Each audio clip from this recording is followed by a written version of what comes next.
예, 안녕하세요. 오늘 소셜벤처 톡톡 강의를 하게 됐습니다. 오늘 제가 드릴 내용은 조금 어려워요. 예, 하지만 굉장히 중요한 내용이고 또 이 영역에서 가장 최근에 핫한 주제가 뭐냐? 반드시 나오는 내용입니다. 사회적 가치 측정 어떻게 할 거냐? 왜 하냐? 그리고 도대체 그건 뭐냐? 이런 이야기들이죠. 특히 소셜벤처를 하시다 보면은 임팩트 투자자도 만나고 또 지원기관들도 많이 만나게 됩니다. 그들이 돈을 투자하거나 지원할 때 이런 질문 꼭 하죠. 어떤 사회적 가치를 만듭니까? 소셜벤처는 맞습니까?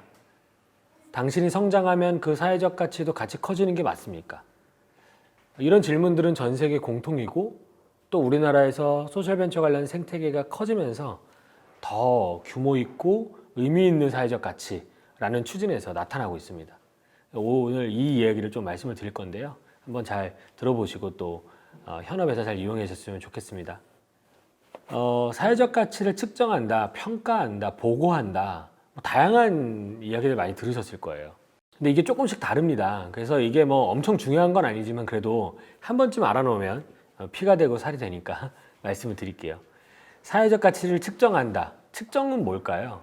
제가 마시는 물이 있는데 이 물이 100ml 정도 된다 라는 것이 측정입니다. 100ml라는 것은 어떤 가치를 지니고 있어요? 모릅니다. 측정이라는 건 언제나 그 자체의 크기를 약속에 견주어서 재는 겁니다. 그러니까 1ml라는 거를 도량형이라고 하죠. 전 세계가 정해놓은 거예요. 같이 약속해놨죠. 이런 기준을 가지고 이만큼의 양은 100ml야 라고 잴 수 있게 하는 겁니다. 그러니까 뭐가 중요하겠어요? 약속이 중요합니다. 측정은요, 좋다 나쁘다가 존재하지 않고 이게 100이면 좋은 거야? 모르죠. 그것을 나타내는 지표가 아니라 약속이 1이라는 사회적 가치, 고용의 100만 원이라는 사회적 가치는 이렇게 측정한다 라고 약속을 잘 만드는 게 중요합니다. 전 세계적으로 하나의 약속이 아직 만들어지지는 않은 상태고요. 그 약속들이 점차 구체화되고 있는 중입니다. 그럼 평가는 뭘까요? 사실 우리 소셜벤처 사회적 경제 조직들이 많이 마주하는 건 평가예요, 사실은. 사회적기업진흥원에서는 SVI라는 걸 쓰죠. 그리고 중기벤처부에서는 소셜벤처 판별표라는 걸 씁니다. 판별 기준들 보신 적 있으시죠? 이런 애들은 평가입니다. 평가는 뭐냐면 내가 갖고 있는 가치관, 내가 지원하고 싶은 대상, 내가 추진하는 목적에 비추어서 적합하다, 적합하지 않다는 걸 판단하는 겁니다. 평가라는 건 의사결정을 위한 거예요. 그럼 측정과 평가가 뭐가 다르냐? 자, 이게 100ml가 있습니다. 라는 건 측정인데요. 평가는 내가 마시기에 너무 적다. 내가 마시기에 충분하다라는 겁니다. 왜냐면 내 기준이 120ml를 한 번에 마시기 때문이에요. 그러면 너무 적다라고 판단하는 것이죠. 근데 아이들의 기준에서는 80ml면 충분히 맛있는 거예요. 그러면 충분히 갈증을 해소할 수 있는 거예요. 그러면 100ml는 충분하겠죠. 평가는 결국 특정 정보를 확인한 상태에서 측정된 결과를 확인하고 혹은 측정할 수 있는 지표들을 늘어놓은 상태에서 이건 좋다 나쁘다, 된다 안 된다 이걸 판단하는 겁니다. 그러니까 우리가 주식시장에서 동일한 정보를 보고도 누구는 팔고 누구는 사는 거잖아요. 그런 일들이 벌어지는 게 평가입니다. 그리고 보고라는 것은요, 이 측정 혹은 평가에 대한 결과들을 신경 쓰는 사람들에게 공개하는 겁니다. 투자자가 성과를 보고해 주세요. 이거는 원래 약속했던 성과가 났는지 안 났는지 판단하기 위한 평가를 보고해 달라는 겁니다. 측정을 보고해 달라는 거는 지금 네 몸무게가 몇 킬로인지를 여기다가 적어서 공개하세요 라는 거죠. 60킬로입니다. 50킬로입니다. 그것들을 공개하라는 겁니다. 측정과 평가 약간 다른 거 아시겠죠? 오늘 제가 말씀드릴 내용은 측정과 평가는 아직 표준화되지 않았습니다. 특히 평가는 아마도 영원히 표준화되지 않을 거예요. 지금도 주식을 살 거냐 말 거냐, 이 기업의 가치는 얼마냐라는 게 일반 벤처 영역이나 주식 투자 영역에서도 정해지지 않았습니다. 그거는 각 하우스마다 투자자마다 다른 것이 정상이에요. 판단이니까. 하지만 측정은 보통 표준화되고요. 보고 체계는 표준화됩니다. 우리 재무제표라는 거 혹시 들어보셨죠? 사업하시는 분 다 아실 텐데 측정과 보고 체계가 표준화되어 있는 겁니다. 우리도 사회적 가치 측정의 영역은 보고의 영역은 표준화될 거예요. 그리고 오늘 설명드릴 내용은 보고 체계가 꽤 많이 표준화되어서 그 보고 체계를 중심으로 말씀을 드릴 예정입니다. 사회적 가치 측정 보고 평가가 일단은 그래도 맥락을 조금 더 이해하시면 좋을 것 같아서 우리가 많이 들어본 단어들 위주로 한번 구성을 해봤습니다. 자, 사회 문제가 있어요. 사회 문제를 해결한 크기가 사회적 가치잖아요. 사회 문제가 그럼 무엇인지 정의하는 게 너무나 중요하겠죠. 사회 문제가 정의되지 않은 사회적 가치가 있다는 거 되게 이상한 겁니다. 한번 생각해 보세요. 사회 문제를 우리가 그냥 고르기 되게 어렵습니다. 정부가 발표한 예를 들어 대한민국의 사회 문제 300개 이런 게 있으면 되게 편한데 한국 정부는 그런 걸 잘 발표하지 않아요. 글로벌에서는 특히 유럽과 미국에서는 주 단위로도 혹은 그 도시 단위로도 우리가 당면한 가장 중요한 도전할 문제 10가지, 20가지가 잘 정해져 있는 경우가 있습니다. 그런 문제를 참고할 수 있는데 한국은 사실 많지 않습니다. 이럴 경우에 우리가 참고하기에 좋은 몇 가지 재료가 있는데 그 중에 하나가 SDGs, 그러니까 SDGs라고도 부르고 실제는 SDGs, 이 개발 목표에 대한 겁니다. 지속 가능 개발 목표에 대한 겁니다. 이건 전 세계가 공통으로 약속한 우리가 꼭 해결해야 되는 목표, 도달할 목표들에 대한 이야기예요. 그 목표가 있다는 얘기는 뭘까요? 해결할 문제가 있다는 얘기입니다. 그래서 4번이 17개의 목표가 있는데 4번이 퀄리티 에듀케이션이에요. 교육에 대한 겁니다. 그럼 교육과 관련된 문제가 있으니 그 문제 해결 목표를 정해놨겠죠. 우리는 여기에서 어떤 문제들이 정해져 있는지 169개의 타겟되어 있는 문제는 무엇인지를 확인할 수 있습니다. 본인의 문제를 정의하기가 한마디로 딱 정리하기가 어렵다. SDGs를 첨가하시면 좋을 것 같아요. 거기에 7번에 있는 3번 모양과 내가 유사하다. 그럼 거기에 표현되어 있는 사회 문제를 인용하실 수 있습니다. 사회적 가치 측정 아까 말씀드렸듯이 측정 방식들이 여러 가지가 개발되고 있어요. 2010년 초반대에 한번 미국에서 사회적 가치 측정과 관련된 방법론들이 얼마나 많은지를 조사했을 때 약 60여 가지가 있다는 것을 정리하기도 했었습니다. 그러니까 측정과 관련된 거는 미세하게 조금씩 차이를 두고서 아직은 대세가 없어요. 물론 그 중에 많이 쓰이는 방법들이 정리되고 있긴 합니다만 여전히 새로운 방법론도 태어나고 또 접근하는 방식에 약간의 세분화들이 일어나고 있어요. 딱 방법론이라고 측정 방법론을 얘기하기는 어렵지만 그래도 우리가 많이 접하는 건 SROI라고 하는 우리가 사회적 가치를 보고 있는 관점이 하나가 있죠. 특히 화폐 평가하는 거. 우리가 사회적 가치를 돈으로 환산했을 때 이해하기가 편리하기 때문에 그렇게 가는 방향성을 갖고 있는 측정 영역이 하나가 뭉텅이가 있습니다. 되게 많은 사람들이 사용하는 방식이 한국에서도 많이 쓰죠.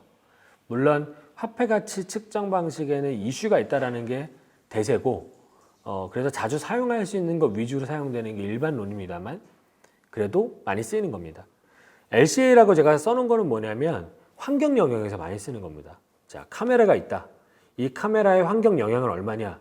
카메라가 만들기에 필요한 소재가 채굴되는 것부터 만들어져서 유통돼서 판매돼서 완전히 땅에 묻혀서 썩어질 때까지의 모든 환경 영향. 이거를 라이프 사이클이라고 하는데 이 시간들에서 다 평가라는 게 라이프 사이클 어세스먼트, LCA라고 합니다.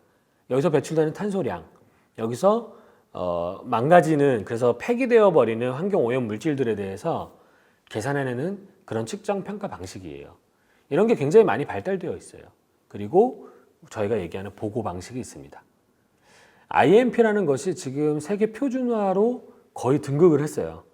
오늘 말씀드릴 내용도 여기에 초점이 있는데 임팩트 매니지먼트 프로젝트, 글로벌의 사회적 가치와 관련된 투자들이 굉장히 광활해지면서 얼마 전에 발표가 있었죠. 전 세계적으로 아주 범 임팩트 투자, ESG 투자까지 다 포함한 사회적 가치를 조금이라도 고려한 투자들을 다 모아봤더니 얼마라고요? 3경이 넘습니다. 3경. 그러니까 우리는 사실 상상하기 어려운 돈인 거죠. 3경 원이 넘는 돈이 임팩트 투자에 사용되고 있다는 겁니다. 이렇게 되니까 어떻게 되겠습니까? 그들이, 투자자들이, 돈을 많이 거기에 넣은 사람들이 사회적 가치를 보고해라 라고 요구하기 시작한 거예요. 그러니까 그 보고 체계들이 뭔가 통합될 필요가 있는 겁니다. 내가 예를 들어서 100조 원을 100개가 넘는 펀드들에 나눠준 조직이라면 그러면 좋겠는데 그렇게 나눠준 조직이라면 그 100개의 회사들이 보고하는 방식이 통일됐으면 좋겠잖아요. 이 방식들을 통합하기 시작한 겁니다. 그렇게 만들어진 게 IMP라는 기준이고요. 이 방법론, 프레임워크라고 부르는데 이 보고에 대한 프레임워크가 사회적 가치를 바라보는 관점들을 하나의 표준으로 만들어가고 있는 겁니다. 이게 오늘 내용의 주제예요. 먼저 표준화되는 걸 학습하시면 다른 영역들도 그에 영향을 받기 때문에 좀 더 쉽게 사회적 가치는 어떻게 측정되고 또 보고되고 평가되고 활용되는지에 대해서 우리는 이해할 수 있게 됩니다.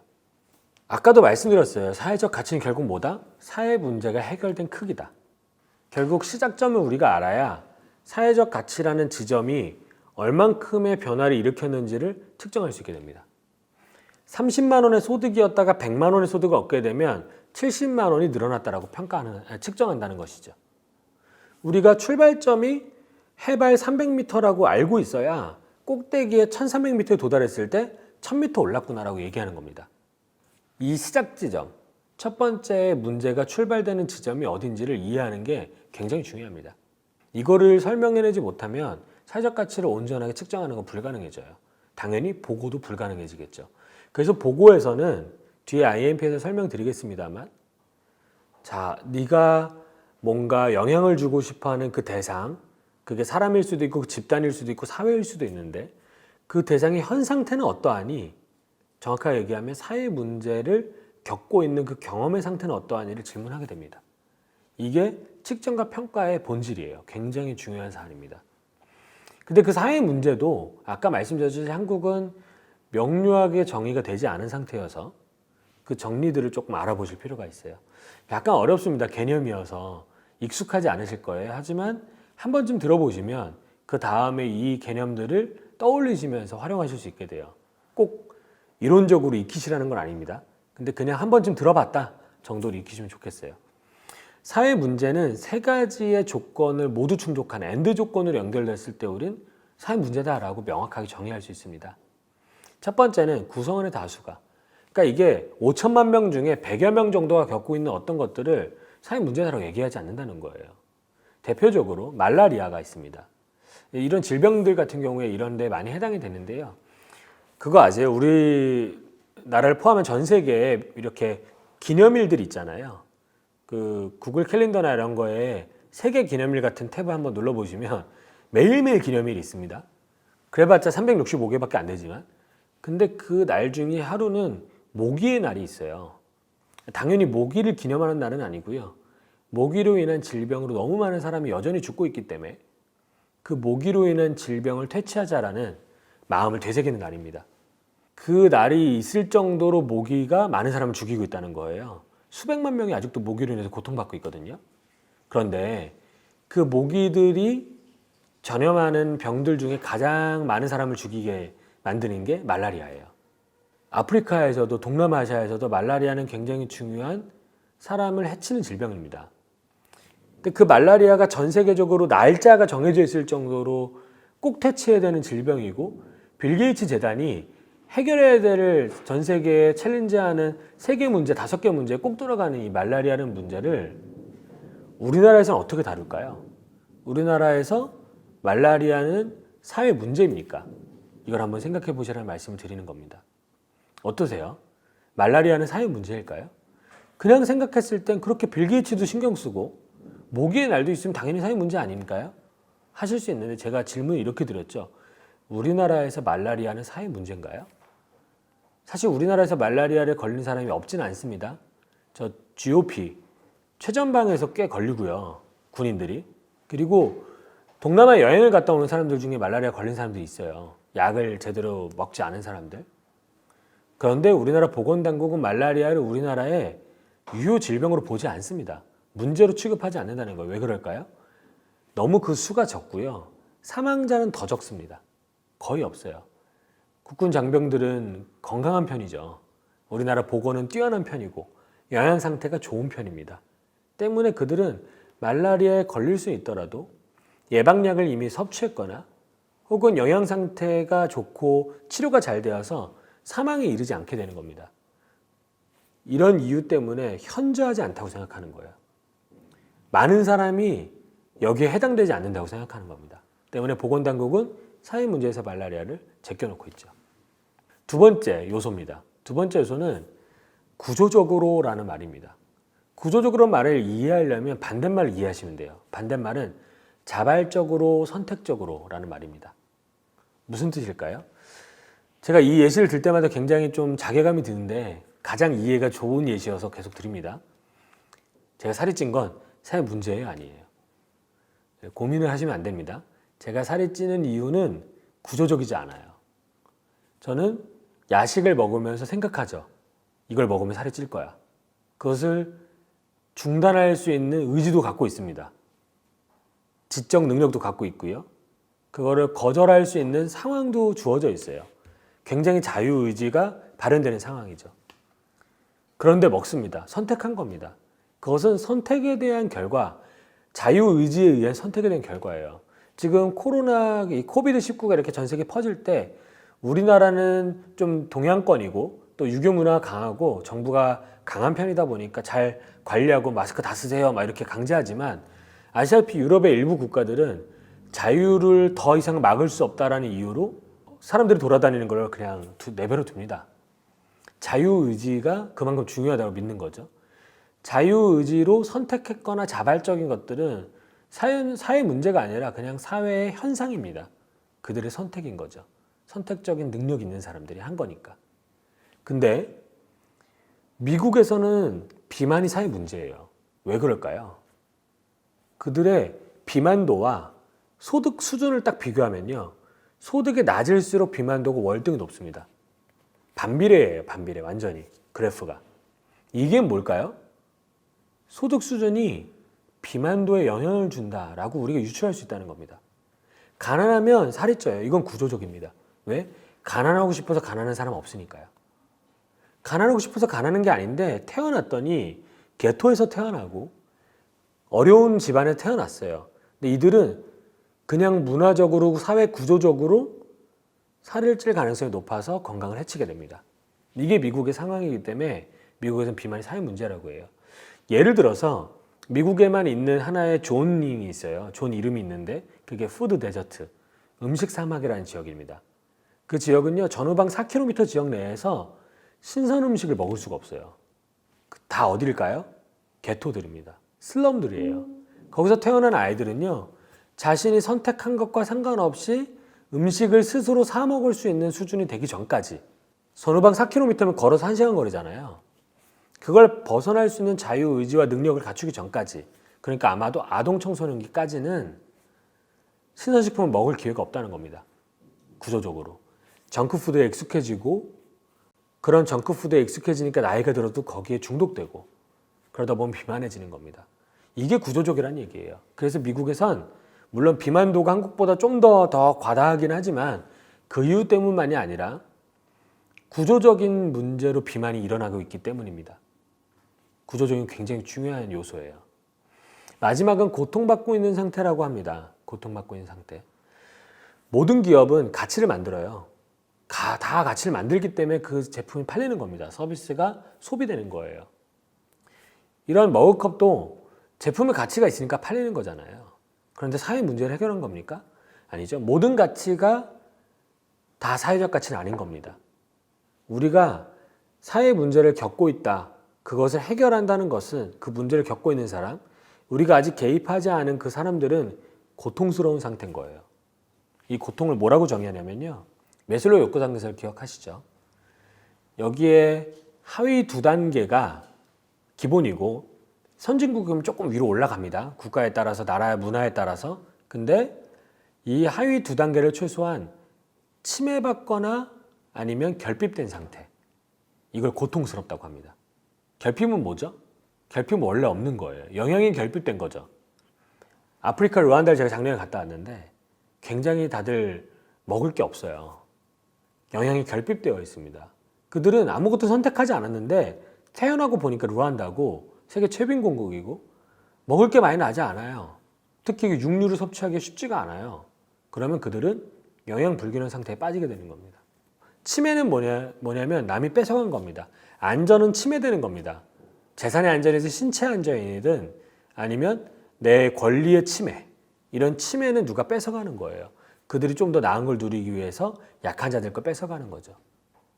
안전은 침해되는 겁니다. 이렇게 기본적인 욕구가 빼앗겨지면 사람은 인간적으로 누려야 되는 권리 이하로 고통스러워집니다. 이게 기본적인 고통이에요.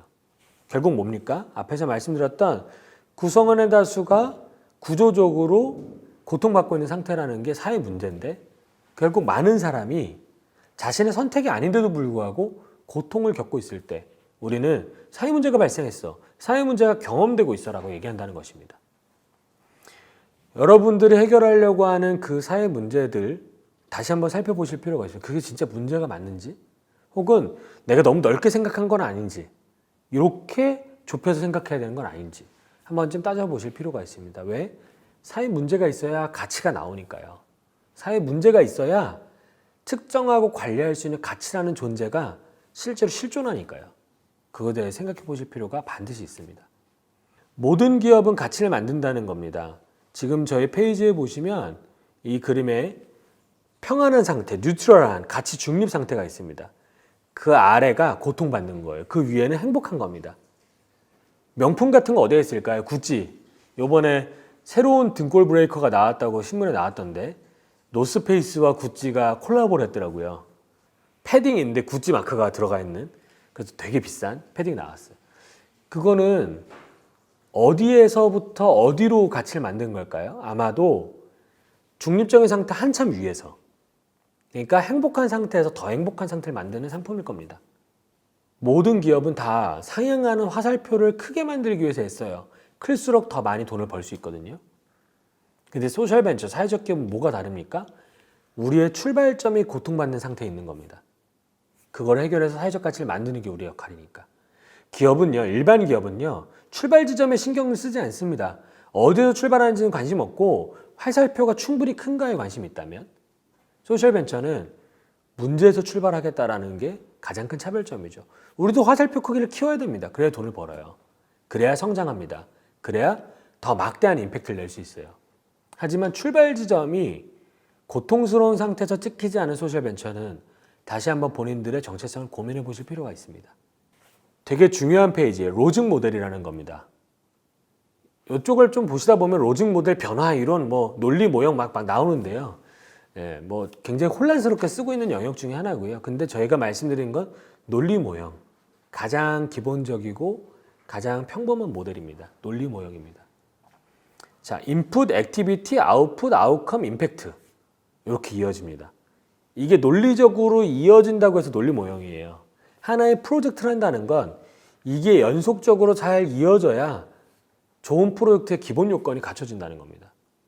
제가 사회 문제 해결하는 건 아니지만 한 예시를 들어드릴게요. 모두가 공감할 수 있는 예시를 들기 위해 사회 문제가 아닌 공부로 예시를 들겠습니다. 자, 지금 수능 D-50일이라고 들었는데, 고등학교 뭐 그렇게 상상은 안 되시겠지만 제가 고등학교 3학년이에요. 한번 생각해 보세요. 제가 문제가 있어요. 무슨 문제냐면 수학을 진짜 못해. 예를 들어서 가상입니다. 수학을 진짜 못해. 근데 그 수학을 너무 못해서 제가 오늘 부모님께 가는 겁니다. 자, 20만 원만 주세요. 20만 원 받았어요. 남은 한 달 동안 내가 최선을 다해서 수학 좀 공부해 보려고요. 15만 원, 20만 원 받은 것 중에 15만 원으로는 독서실을 끊고요. 5만 원으로는 수학 문제집 2권을 샀습니다. 자, 한 달 동안 제가 독서실에 박혀서 열심히 문제를 풀었어요. 그래서 결국 2권 다 풀었습니다. 자, 이 프로젝트가 있다고 생각해 보세요. 인풋 무엇일까요? 20만 원이라는 돈과 빼먹으면 안 돼요. 한 달이라는 시간입니다. 비재무적인 인풋도 다 있어요. 우리의 노하우, 우리의 시간들, 환경과 문화, 다양한 네트워크, 보이지 않는 것들도 투입이 되죠. 액티비티는 무엇인가요? 독서실에서 열심히 문제를 푼 겁니다. 수학 문제집을 풀어낸 거예요.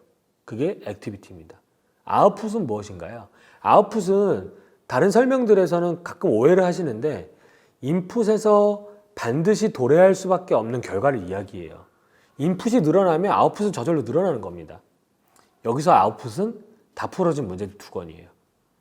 내가 비리가 있거나, 그러니까 공부하는 척하면 딴 생각한 거죠. 게임한 거예요. 비리가 있거나 천재지변이 없으면 인풋과 아웃풋은 대부분 비례합니다. 비례해요. 근데 제가 이런 질문을 드릴게요. 자, 우리는 왜 이 프로젝트를 시작했죠? 한번 생각해 보세요.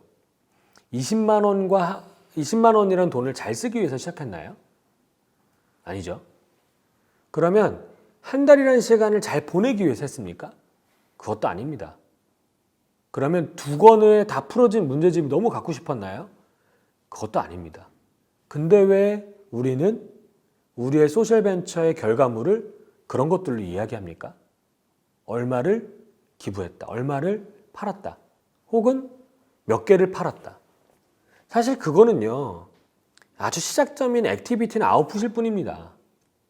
우리가 필요한 거는요, 그래서 우리가 원하는 그 문제가 얼마나 해결됐냐. 내가 수학을 너무 못하잖아요. 그러면은 내 목표는 뭐였어요? 직접적인 목표는 점수가 오르거나 등수가 오르는 겁니다. 그게 아웃컴이에요. 내가 직접 타겟해서 목표에서 관리할 수 있고 올라가는 것을 측정할 수 있는 그 결과, 그게 아웃컴입니다. 임팩트, 내가 진짜 원하는 거 행복한 삶이에요. 좋은 대학 가고 좋은 직장 얻고 결혼 잘해서 행복한 삶을 사는 거. 근데 그거는요, 지금 내가 수학 공부 열심히 한다고 이루어지진 않아요. 배우자도 잘 만나야 되고 학교에 가서 좋은 친구도 만나봐야 되고 그렇게 성장해야 되는 것이죠. 때문에 임팩트를 우리가 지금 추구하고 관리할 수는 없습니다. 진짜 우리가 관리할 수 있는 건 수학 점수인 거예요. 때문에 아웃컴을 관리하는 겁니다.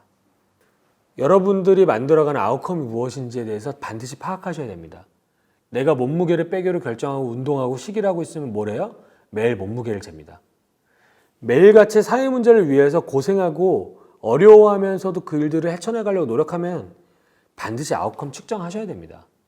그게 없이 사회 문제를 해결하겠다는 것은 내 몸무게가 몇 킬로인지 재보지 않으면서 살 빼겠다는 건 똑같은 거예요.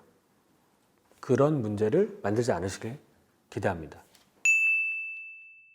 네, 드디어 IMP에 대한 이야기로 넘어갑니다. 아까 말씀드렸던 IMP, 임팩트 매니지먼트 프로젝트라는 거는 보고체계, 사회적 가치를 서술하고 보고해서 특히 투자자들 혹은 지원자들에게 우리는 이만큼의 사회적 가치 만들었어요 라고 설명하는 목적을 갖고 있습니다. 그러다 보니까 전 세계적으로 공통화가 빠르게 일어나고 있어요. 다른 때보다도.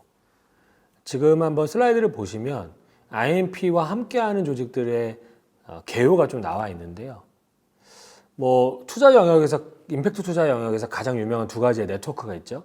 GIIN, 글로벌 임팩트 인베스팅 네트워크라는 게 있고 미국 동부 지역 중심으로 짜여져 있는 락펠러 같은 재단들이 이끌고 있는 조직이죠. 또 하나가 토닉. 여기 토닉 같은 경우에는 성공한 벤처 사업가들이 만든 그런 조직이죠. 우리나라에서는 D3 주빌리가 이 토닉의 아시아 쪽 리드를 맡고 있습니다.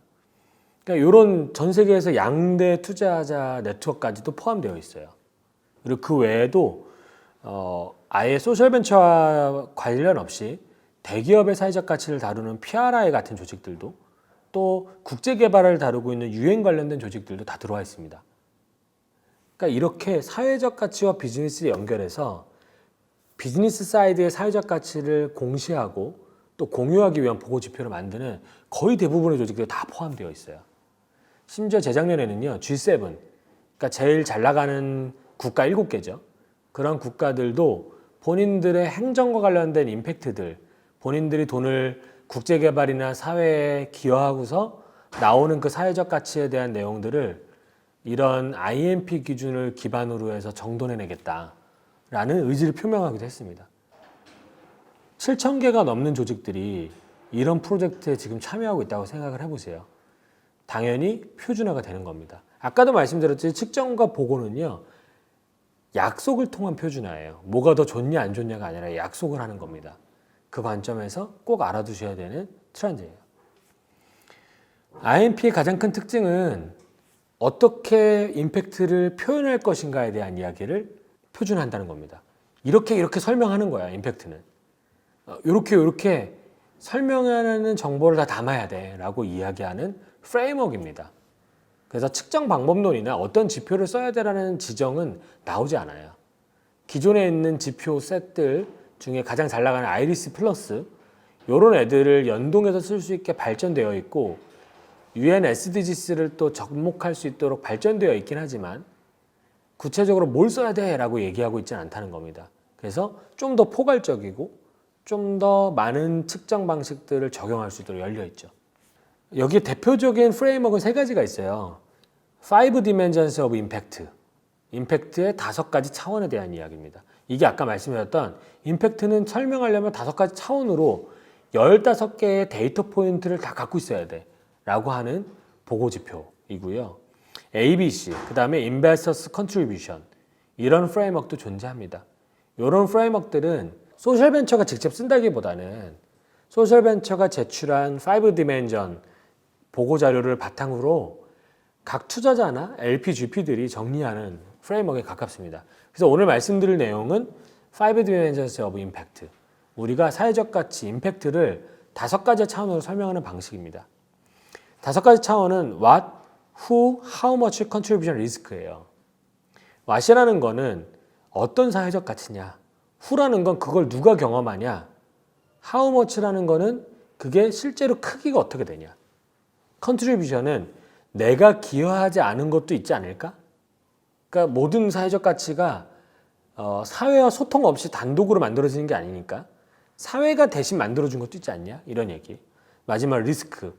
이 정보는 신뢰할 만하냐? 지속될까? 라는 질문입니다. 이 5가지의 차원을 다 설명해야 사회적 가치, 임팩트를 다 설명한 거다라는 프레임워크입니다. 하나씩 좀 구체적으로 설명드릴게요. 주요한 거 위주로. what은 1번부터 4번으로 나눠져 있어요. 1번은 outcome leveling period. 그 기간 내에 니네가 만든 결과물을 설명해봐 라는 겁니다. 예를 들어서 우리가 올해 고용한 취약계층들의 평균 임금은 300만 원이에요 라는 것입니다. 우리가 만들어낸 결과물을 적도록 되어 있어요. 두 번째, outcome threshold. 그럼 네가 얼마가 되면 만족하는데? 이 우리가 원하는 지향점들을 얘기하는 겁니다. 예를 들어서 나는 월급을 250만 원 주고 있는데 서울에서 이 평균 근로 노동자들이 생활임금, 적절하게 살아가기 위해서 필요한 임금은 예를 들어 290만 원인 거예요. 그러면 아직 우리는 290만 원에 도달하지 못했지만 250만 원이라는 아웃컴을 내고 있는 거죠. 그러니까 아웃컴 스트레스홀드는 290이 되는 겁니다. 우리가 도달하고자 하는 이 정도는 되면 사람들이 그래도 이 문제를 거의 겪고 있지 않다라고 설명할 수 있어 라는 수준, 그 스트레스홀드라고 얘기합니다. 세 번째는 이 아웃컴이 이해관계자에게 얼마나 중요한가예요. 그러니까 사실 우리만 중요하다고 주장하고 실제로 우리가 이거는 탈북민들에게 되게 유용할 거야. 근데 탈북민 입장에서 이게 안 중요할 때가 있어요. 이건 경력단절 여성에게 굉장히 도움이 될 거야. 근데 경력단절 여성 입장에서는 그게 우리한테 무슨 도움이 돼? 라고 설명할 수 있다는 겁니다. 그래서 국제표준 이 보고 체계에서는 이해관계자가 그걸 정말 중요하게 생각하는지를 직접 물어보거나 아니면 연구자료를 통해서 증명하도록 되어 있어요. 진짜 중요한지에 대해 설명해내라는 겁니다. 네 번째, SDG 혹은 다른 글로벌 골. 이거는 이제 SDG라는 글로벌 표준 목표에 좀 연동하기 위한 장치입니다. 이게 별도의 의미를 갖고 있다기보다는.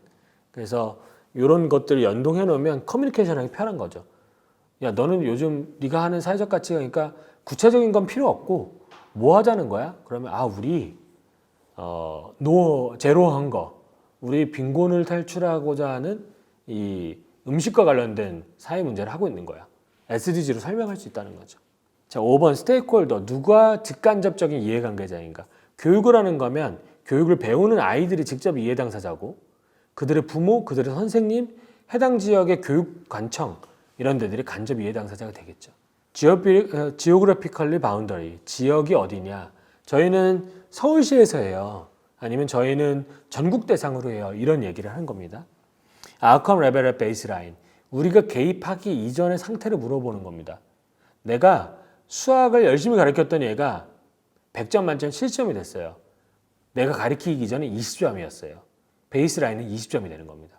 내가 개입하기 이전의 상태, 사회 문제를 경험하고 있는 그들의 상태를 이야기하는 겁니다. 스테이크홀더 캐릭터리스틱, 그들의 중요한 특징이 있으면 서술하라는 거예요. 뒤에서 이런 사례들을 몇 가지 말씀드리겠지만 이 캐릭터리스틱을 이해하도록 풍부하게 좀 자료를 제공하라는 겁니다. 왜 니네가 하는 일이 중요한지를 숫자로 다 표현할 수 없는 부분을 여기서 설명해라 라는 겁니다. 9번은 how much에 포함되어 있으면 스케일, 그래 네가 점수를 평균 70점씩 올린 거 알겠어. 몇 명한테 서비스 했는데 몇 명이나 그렇게 평균적으로 오른 건데 이 규모를 이야기하는 겁니다. 뎁스는요, 쉽게 얘기하면 아웃컴에서 베이스라인을 뺀 거예요. 내가 250만 원을 줬는데 그들은 원래 100만 원밖에 못 벌던 사람이에요. 그러면 뎁스는 150만 원 됩니다. 간단하게 설명하자면 이 얘기예요. 내가 실제로 일으킨 차이를 얘기하는 겁니다. 예. 듀레이션은 내가 한번 그렇게 변화를 일으키면 이게 얼마나 지속되냐는 거예요. 예를 들어서 뒤에 예시도 나오지만 교육을 시키고 나면 대부분 교육은 다시 옛날 상태로 돌아가지 않아요. 한번 배우면 계속 그게 유지가 되죠. 근데 굉장히 비만이다. 그래서 살을 빼게 했어요. 그럼 그건 얼마나 유지가 될까요? 사실은 돌아갈 수 있는 여지가 너무나 많잖아요. 그렇죠? 그 기간들, 평균적인 기간들, 우리가 열심히 서포트한 그 사람들은 얼마나 그 서포트돼서 사회 문제를 탈출한 상태가 오래 갑니까? 라는 질문입니다. 왜냐면 일시적으로 해소되는 걸 수도 있으니까 이걸 기록하자는 거예요. 컨트리뷰션은 우리가 하지 않은 것들을 발라내자는 겁니다. 뎁스 카운터팩추얼이라는 건 좀 어려운 내용인데 그래서 저희가 소셜벤처 애들에게는 보통 이 부분을 옵셔널로 적용합니다. 왜냐면 어렵고 측정하기 어렵고 보통 1년 단위로 우리가 보고를 하기 때문에 이게 크지 않아요, 숫자가. 예를 들어서 내가 소득을 150만 원 벌던 사람을 고용해서 200만 원 벌게 했는데요. 그 사이에 최저임금이 다 올라간 거예요. 그래서 150만 원 버는 사람이 이제 없어. 고용됐으면 다 160만 원씩 벌어요. 그러면 우리가 200만 원을 줬더라도 150에서 200을 뺀 50만 원이 다 우리가 만든 게 아니고 10만 원, 정부의 최저임금 인상으로 인한 상승폭은 우리가 만든 게 아니라 원래 올라갈 내용인 거죠. 그러니까 우리는 40만 원만 우리가 직접 넷으로 순가치로 만들었다라고 얘기하는 겁니다. 여기서 얘기하는 160만 원. 그러니까 그 기간 내에 딴 애들도 160만 원은 벌던데 이렇게 얘기하는 게 뎁스 카운터팩추얼이에요. 듀레이션 카운터팩추얼은 다른 상태에 놓여 있는 애들이 얼마나 그 상태를 지속하는가입니다. 우리가 개입했던 애들이 상태를 지속하는 것과 다른 우리가 개입하지 않은 친구들이 얼마나 상태를 지속하는 건지를 좀 비교해 보자는 거예요. 내가 고용을 시키면 진짜 능력이 올라가서 평균적으로 1년 이상 고용이 되는데 정부에서 이렇게 하는 프로그램에서 고용을 시키면 능력을 올려주지 않고 기회만 제공해서 3개월밖에 근속연수가 안 되던데? 이런 얘기를 하라는 겁니다. 리스크는요, 정보를 믿을 수 있냐? 그리고 이게 지속될 거라는 거냐에 대한 이야기인데요. 예를 들어서 이건 다 설명드리기 어렵지만 리스크 타입 중에 이런 게 있어요. 에비던스 리스크. 네가 얘기하는 그 데이터를 내가 믿어도 되니? 라는 겁니다. 왜냐하면 데이터를 측정하는 데 오류가 있을 수 있고 혹은 그 정보를 내가 조작할 수 있잖아요. 소셜벤처가. 그럴 수 있지 않니라는 질문을 여기서 미리 변명을 해놓고 어떻게 극복하겠다 설명도 해놓자는 겁니다. 이게 리스크에 대한 설명입니다. 저희는 IMP와 협업 공조해서 지금 자가공시 시스템을 만들었어요. 지금 베타 버전 서비스 중이고 11월 중순부터 정식 버전이 런칭됩니다. 그래서 만약에 써보시고 이런 걸 한번 학습해보고 싶다 하면 여기에 들어오서 쓰시면 혼자서 작성하고 보고서를 뽑는 거 무료예요. 그래서 한 번씩 경험해 보시는 것도 굉장히 좋을 것 같습니다. 올해가 곧 끝나가 가잖아요. 그럼 내년 초에는 올해 2020년에 대한 리포트를 내셔야 되잖아요. 그때쯤 한번 고려해 보시면 좋을 것 같다는 말씀을 드립니다. 자, 예시로 한번 설명을 좀 더 자세하게 IMP 한번 드려볼게요. 브라더스 키퍼. 저희가 투자한 조직 중에 굉장히 좀 좋아하는 조직입니다. 보육원 퇴소생을 고용하고 있는 유일한 소셜벤처예요. 그걸 목적으로 하는. 그리고 대표가 보육원 퇴소생입니다. 굉장히 특수한 집단이죠. 이들이 하는 일은 벽면 녹화예요. 조경을 하는 거죠. 사무실 같은 데도 화분도 있고 또 벽에다가 이렇게 요즘에 식물을 많이 발라놓잖아요. 그게 생각보다 어려운 기술입니다. 이니스프리 간판에도 막 이렇게 풀이 박혀 있잖아요. 그런 거 하는 기술을 갖고 있는 조직이에요. 굉장히 특수한 영역이죠. 본인 대표 자체가 17년간 보육원을 잘한 사람이에요. 그들의 아픔을 알고 그들의 채용이 잘 되지 않는 거 알고 꽤 많은 사람들이 자살하는 걸 알고 있어서 그들의 자립을 돕기 위해서 이 브라더스 키퍼라는 회사를 만들었습니다. 자, 이 회사를 만약에 가상으로 데이터를 넣었어요. 왜냐면 어쨌든 그 기업의 소중한 정보니까 저희가 다 공개를 할 수 없어서 사실을 바탕으로 가상의 데이터를 넣었습니다. 그래서 숫자는 실제와 다르다는 걸 인식해 주시고 2020년 말이라고 가정해서 2020년 사이에 얘네가 무슨 사회적 가치를 내는지 설명하는 방식을 한번 보시죠.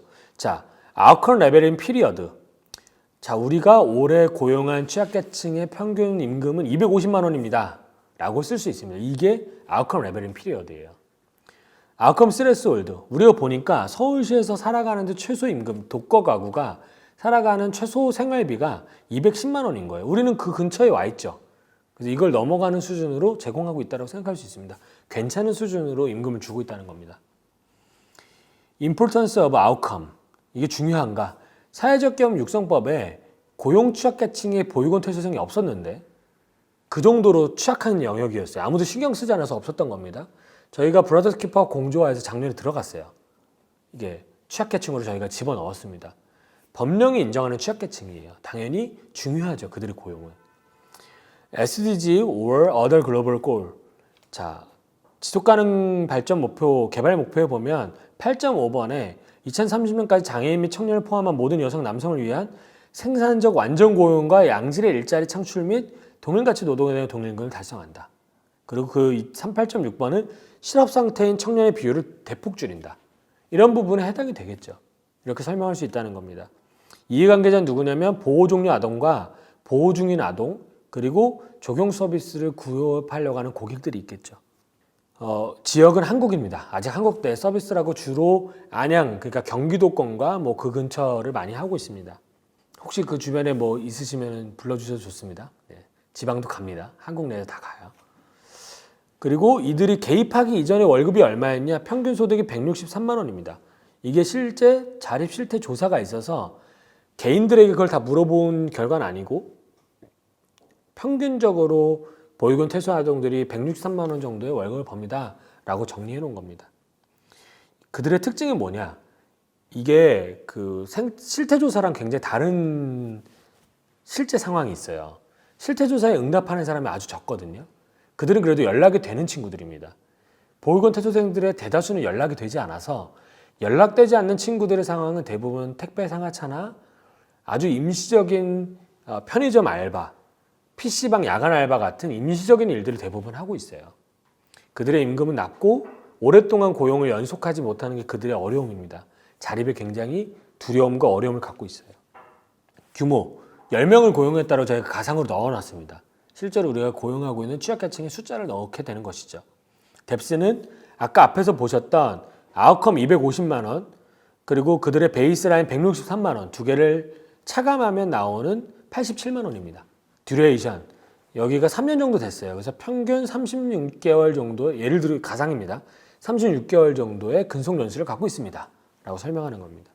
뎁스 카운터 팩추얼, 올해 말 기준으로 재보니까 보육원 퇴소생들도 평균적으로 170만 원 벌더라는 거예요. 7만 원은 올라간 거죠. 왜 올라간지 모르겠는데. 이렇게 뎁스 카운터 팩추얼입니다. 듀레이션 카운터 팩추얼. 그런데 이들은요, 고용이 돼서 6개월, 평균 6개월이면 퇴사를 해요. 근속 연수가 짧아요. 라는 특징을 보여주죠. 그럼 사람들은 어떤 정보를 얻습니까? 연봉, 월급도 좀 차이가 나지만 근속 연수는 굉장히 차이가 나네. 이런 정보를 얻게 돼요. 이렇게 임팩트를 서술하라고 포인트를 잡아놓은 거예요. 리스크는 정보를 수집하는 게 쉽지 않습니다. 이들이 원래 얼마를 벌었는지 알기가 쉽지 않고 연락되는 사람들이 평균적으로 많지 않으니까 통계도 믿을 수가 없어요. 에비던스 리스크 이런 식으로 정리하는 겁니다. 그래서 한 번씩 판단해 보시면 좋을 것 같아요. 저희가 마지막으로 저희가 만들어가고 있는 보고서, 아직 상용화 버전, 완성 버전은 아닙니다. 0.9 정도 된다고 생각하시면 될 것 같아요. 하지만 베타보다 발전한 버전으로 에누마의 사례를 한번 보여드리고 마치려고 합니다. 에누마는 실제 데이터예요.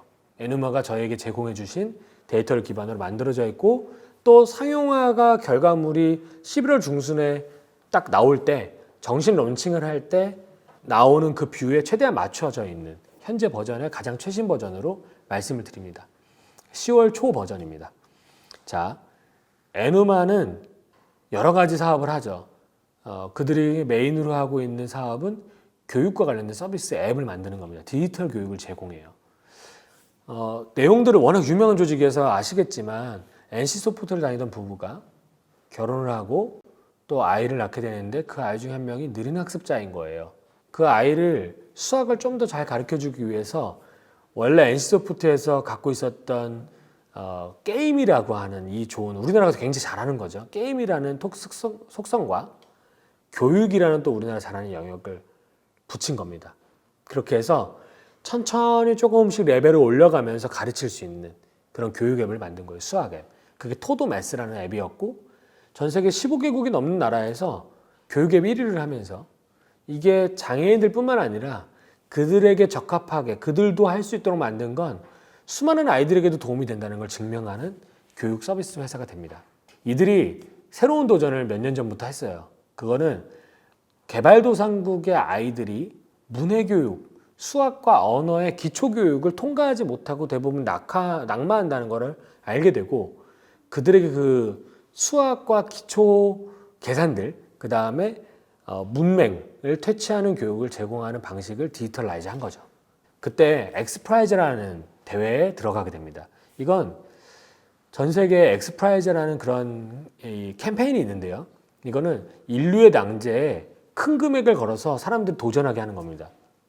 그때 일론 머스크가 이 엑스프라이즈 중에 하나를 만들어요. 교육과 관련된 150억짜리 프로그램입니다. 1등하면 150억 줄게라는 거예요. 이 프로그램은 딱 에누마가 원했던 그 프로젝트예요. 개발도상국의 아이들을 가르쳐서 문맹 퇴치와 수학에 대한 기초교육을 시킬 수 있게 하자는 겁니다. 학교를 잘 못 다니니까 그 친구들에게 기초교육을 하자는 거예요. 이거를 진행했던 프로젝트의 결과보고서 바탕으로 저희가 정리한 내용입니다. 탄자니아 북동부 탕가 지역에서 진행했고요. 아이들 3,000명 중에 키키스쿨을 제공했던 사람들은 약 248명입니다. 15개월간 진행했던 프로젝트입니다. 한번 IMP 보여드리겠습니다. 보고서가 나오는 방식. 딱 첫 번째는 당연히 표지가 나오죠. 에누마가 제공했고 에누마의 보고서고 자가공시 리포트인데 발급일자는 2020년 10월인데 지금으로 잡았어요. 공시 대상 기간은 19년입니다. 뭐 이런 식으로 설명한다는 거죠. 이런 정보가 첫 페이지에 있고요. 자, 두 번째 페이지 딱 넘기면 상단부에는 조직 개요가 나옵니다. 자, 에누마고요. 대표는 이수인이고요. 12년도에 만들었는데 사업 지역은 미국, 아프리카, 아시아 뭐 다양한 국가에서 하고 있습니다. 미션은 학습이 어려운 아이들도 혼자서 학습할 수 있는 최고의 교육 도구를 만드는 거고요. 주요 사업은 아동용 기초학습 어플리케이션을 만드는 겁니다. 매출 규모는 저희가 기업의 프라이버시를 위해서 약간 빼놓았고요. 여기다가 체크할 수 있도록 되어 있는 겁니다. 자, 두 번째 페이지 중좌단부를 보면은 해결하려는 문제가 뭐고 솔루션이 뭔데라는 질문을 던집니다. 그랬을 때 정규교육 받지 못하는 탄자니아 탕가 지역 아동들의 문해교육, 기초 문해교육을 제공합니다라는 거예요. 자, 경험하는 대상은 탄자니아 탕가 지역의 7세부터 11세 아동이고요. 초등학교를 막 입학하고 초등학교 저학년을 지내야 되는 나이의 아이들인 거죠. 간접적으로는 그들의 부모, 그들의 교육 관련 정부 부처, 그들의 교사, 그리고 그들을 돕기 위한 NGO들이 그 사회에 있겠죠. 그들의 특성은 무엇입니까? 대부분이 빈곤하고요. 집안일 때문에 학교에 못 가는 경우도 많고요. 학교를 다닌 경험이 없는 애들이 너무 다수예요. 그들은 글자를 왼쪽에서부터 오른쪽을 읽어요라는 사실들도 대부분 모릅니다. 심지어 여기에는 정확하게 써있지 않지만 숫자와 알파벳을 구분하지 못해요. 이게 당시 그 지역의 특징이라는 겁니다. 직접적으로 이게 중요한가? 자, 교육받을 권리는 전 세계 공통으로 유엔에서 지정된 아동 권리 헌장에 나와 있어요. 그들에게 기초교육을 제공해야 된다고. 심지어는요, 유네스코에서 얘기하는 걸 보면은 교육이 초등학교 때 1년 더 다니면요, 소득이 10%더 높아집니다. 나중에 성인이 됐을 때. 그 정도로 교육은 굉장히 중요한 역할을 해요. 개발도상국에서. 때문에 이 일은 너무나 중요하다고 설명할 수 있습니다. 그 다음이 사회문제 해결하기 위해서 여기가 뭘 하냐. 선생님이나 보호자 없이, 그날은 선생님이 부족하니까요. 개발도상국의 가장 희소한 자원, 교육에서 가장 희소한 자원은 뭘까요? 돈도 아니고요. 학교도 아닙니다. 선생님이에요. 좋은 선생님이 매우 부족하죠. 때문에 선생님 없이 디지털 기기를 붙들고서 혼자 재미있게 오랫동안 공부할 수 있도록 만들어주는 게 이들의 솔루션이었어요. 태블릿 PC까지 아예 주문 생산해서 배포했죠. 조직의 활동을 통해 창출해내는 사회적 가치를 무엇이라고 설명하냐면 정규교육 받지 못한 탄자니아 탕가 지역의 아동이 글을 읽고 쓸 수 있는 것. 저희가 수학 관련된 건 설명이 조금 복잡해서 뺐어요. 문해교육만 넣었는데 이렇게 표현할 수 있습니다. SDGs는 뭐와 연결됐냐? 4번이 제가 퀄리티 에듀케이션, 좋은 교육을 하자라는 거였잖아요. 4.1번과 2번에 연결되어 있습니다. 4.2번 한번 보시죠. 2030년까지 모든 여와 남아가 초등교육을 받을 준비가 되도록 양질의 영유아 발달과 보호, 취약적 교육의 접근을 보장한다. 딱 여기에 적합한 거죠. 초등학교 들어갈 때 교육 기본적으로 다 해줘라는 얘기예요.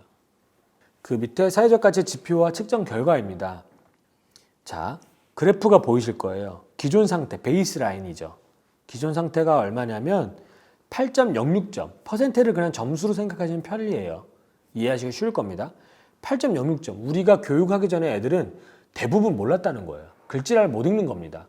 문장을 읽을 수 없고 쓸 줄은 당연히 모르고.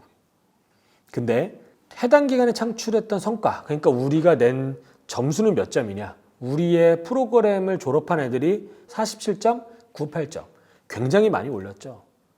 그럼 몇 점 정도가 돼야 학교 다니는 애와 똑같냐? 72점입니다. 아직 가야 될 길이 남았지만 굉장히 빠르게, 가파르게 1년 만에 성장하게 된 것이죠. 몇 명에게 제공했냐면 248명에게 서비스를 제공했습니다. 그리고 사회적 가치는요. 문해교육은 어떻습니까? 한 번 배우면 잊어버리지 않아요. 글자를 읽고 쓰는 거는요. 한 번 제대로 학습하고 나면 다시 옛날로 돌아가지 않습니다. 이걸 비가역적이라고 표현합니다. 그게 사회적 가치를 설명하는 방식인 거죠. 추가적인 정보가 필요한 거예요. 아까 말씀드렸듯이 우리가 안 하더라도 일어나는 변화들이 있어요. 그 시기에 아이들이 잘하지 않습니까? 우리가 꼭 공부를 시켜서가 아니라 저절로 글자를 깨우치는 애들이 나타나기 시작해요. 좀 더 읽게 되고 간판도 보고 만화도 보면서 조금 더 나아지게 되죠. 그들을 봤더니 원래 우리가 개입하기 이전에 5.82점을 기록했던 애들도 15개월이 지나고 나니까 17.17포인트는 맞더라는 거예요. 그냥 가만히 있어도 얘네도 점수가 올라가더라는 거죠. 이게 뎁스 카운터 팩추얼이 넘어온 정보입니다. 해당 조직이 사회 문제를 하기 위해서 리스크 어떻게 되냐? 외부 요인이 굉장히 잘 통제되어 있어요. 이거는 150억을 따기 위한 프로젝트 실험이었잖아요. 그러니까 굉장히 잘 관리되어 있고 정보도요, 데이터도 전혀 관계없는 세계 식량기구 사람들이 그 지역에 가서 USB로 데이터를 뽑아오도록 되어 있어요. 아주 안전하고 정확하게 데이터가 수집되었겠죠. 다음은 공시 대상 연도에 이 조직과 관련된 행동의 변화가 있을까? 이거는 파일럿 테스트였어요. 그러니까 파일럿이라기보다는 프로젝트 테스트였죠. 때문에 이게 끝난 다음에는 다른 방식으로 수행되어야 됩니다. 그래서 똑같은 방식은 연속돼서 수행되지 않는다라는 정보를 넣어놨습니다. 참고 및 유의사항이 들어가 있어요. 이거는 자가 공시이기 때문에 저희가 개입한 게 아니라 임팩스퀘어가 개입한 게 아니라 각자가 제공한 정보로 되어 있다는 말이 적혀 있습니다. 그리고 서명이 들어가고요. 마지막으로는 각자 어떤 영역에 IMP의 그 각 데이터 포인트들이 매칭되어 있는 설명하는 표가 들어가 있습니다. 이런 방식으로 보고서가 표지 포함해서 3페이지에서 4페이지 안쪽으로 정리돼서 나가도록 되어 있는 겁니다. 이렇게 보고를 하시면 글로벌에서도 IMP를 준용하는 모든 투자자와 지원자들, 정부기관에서는 어떤 임팩트를 내고 있는지 공통으로 인식할 수 있다는 겁니다. 이런 지점들 잘 고민하셔서 적용하실 수 있으면 좋겠습니다. 11월 중순에 상용화 버전이 런칭됩니다. 그 이후에는 기본적인 프레임들을 사용하시는 것은 모두 다 무료로 활용하실 수 있게 될 예정이니 많이 관심 가져주시면 좋겠습니다. 사회적 가치 측정과 평가 그리고 특히 보고하는 방식에 대해서 오늘 길게 설명드렸습니다.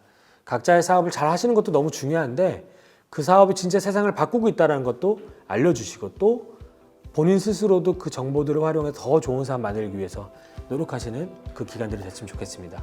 감사합니다.